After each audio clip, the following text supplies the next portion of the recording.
When it comes to vampires, there are two types of stories that seem to dominate the genre. The first is the story of a human who gets bitten by a vampire and turns into a vampire themselves, usually with all the classic tropes like sparkling skin and sunlight and an unquenchable thirst for blood. The second is the story of a human who falls in love with a vampire, and they have to deal with all the complications that come along with that, usually revolving around the fact that one of them has a taste for the other one's blood. But every so often, we get a story about a vampire who falls in love with a human instead of the other way around. And this is one of those stories. This is The First Bite, a dark vampire's love story.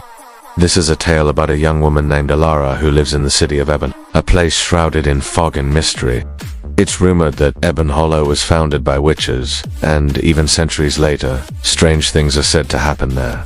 From phantom screams in the night to glowing figures seen darting through the trees on the outskirts of town. One day, Allara meets a mysterious stranger in town who introduces himself as Lucian. They hit it off right away and begin seeing each other more and more, sharing intimate moments together and making plans for the future. But Allara can't help but notice that Lucian seems to be hiding something from her. He's evasive about certain topics and avoids being touched, always dressed in black and never staying in one place for too long. Then one night, while the two of them are out walking together, Allara is suddenly attacked by a group of men. She's terrified, thinking that she's going to be hurt. But just then, Lucian steps in and scares the men off with ease. Afterwards, he takes Allara home and tends to her wounds, and she finally learns the truth about him. He's not just a mysterious stranger, he's actually a powerful vampire who's been living in hiding for centuries. Of course, Allara is scared at first, but she soon realizes that Lucian is different from other vampires.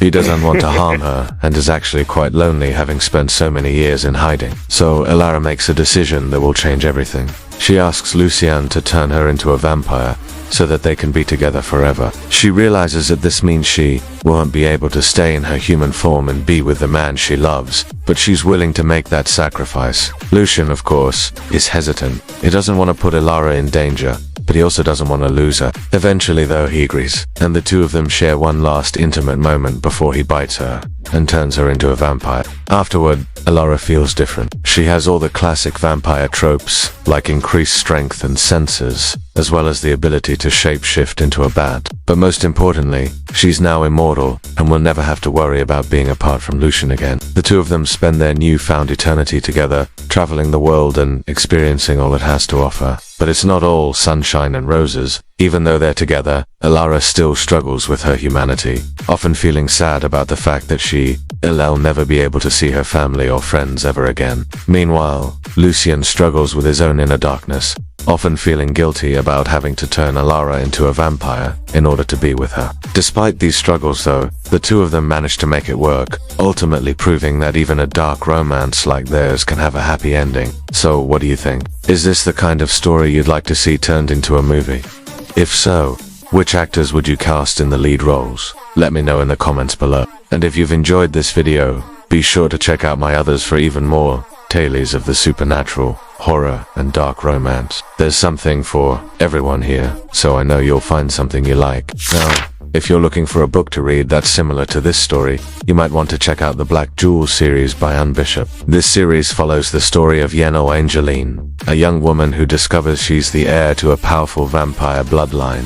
She must learn to control her newfound powers while also battling against those who would seek to destroy her. If you're a fan of dark fantasy and paranormal romance, then this series is definitely for you. Just be warned, it's not for the faint of heart, as it deals with some pretty mature themes. Alternatively, if you're looking for something a little lighter, you might want to check out the Fever series by Karen Marie Monin. This series is set in a world where the Fae and the human world collide, and it follows the story of Michaela Lane, a young woman who finds herself caught between the two worlds when she travels to Dublin to try and find her sister who went missing there. If you're a fan of urban fantasy and paranormal romance, then this series is definitely for you. It's full of magic, adventure, and steamy romance. If you're still not sure what you're looking for, don't worry. There's something for everyone on Book Depository. They have a huge selection of books to choose from, so you're sure to find something you like. Plus, They offer free shipping worldwide on all orders over $10. So it's the perfect place to shop for your next read. And if you're in the mood for a good old-fashioned ghost story, then you might want to check out The Silent Companions by Laura Poe. This book is set in Victorian England and follows the story of a young woman who inherits her late aunt's home, only to find that it's haunted by the ghosts of her family's past. As the story progresses, our protagonist begins to uncover the dark secrets that have been haunting her family for generations. If you're a fan of Gothic horror and ghost stories, then this book is definitely for you. It's full of suspense, atmosphere, and creepy surprises. And if you're looking for something a little more light, then you might want to check out The House in the Cerulean Sea by T.J. Klune. This book is a feel-good story about found family and acceptance.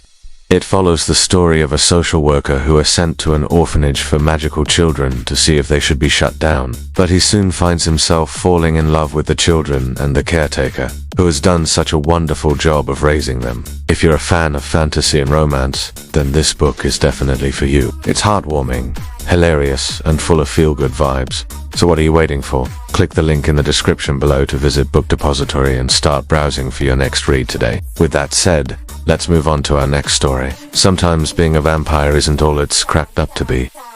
Take Valerian, for example. He's a handsome, wealthy young man who lives in the city of Evermore. At least, he used to be handsome. Now he spends his days locked in his bedroom, hiding from the sun and hiding from his reflection. That's because Valerian is cursed. He's turned into a vampire, but he's also been turned into a donkey. It all happened when he was just a regular guy. One day he was walking through the forest when he came across a beautiful woman bathing in a nearby stream. He couldn't help but peek at her, and she turned around and saw him. Instead of getting mad though, she offered him a deal. She could grant him immortality and unlimited wealth if he agreed to let her bite him and turn him into a vampire. Of course, he agreed, and she bit him. Then she disappeared and he felt amazing. He was strong and fast, and he had all the classic vampire tropes, like sharp fangs and glowing red eyes. But he also had one more unique ability. Whenever he looked at his reflection, he saw the face of the woman who had bitten him. And let's just say she wasn't very attractive. Not only did she have the face of a troll, but she also had the body of one, too. So when he realized he'd become a donkey, he was pretty upset. Turns out the woman had tricked him. She hadn't meant to turn him into an actual donkey, but she was cursed to look like one until a true love's kiss broke the spell. And the only way to find true love when you look like a troll is to wear perfume made from the tears of a mermaid. So that's what Valerian sets out to do. Meanwhile, the woman who turned him, whose name is Brunhilde, is cursed to live as a donkey until she finds someone who loves her for who she is, warts and all. Of course, that's easier said than done, especially when she looks like a donkey. But maybe if she can find true love, she can break both their curses. I hope you enjoyed this story. If you did, please leave a like and subscribe so you never miss an episode. Until next time, remember, even a dark romance can have a happy ending.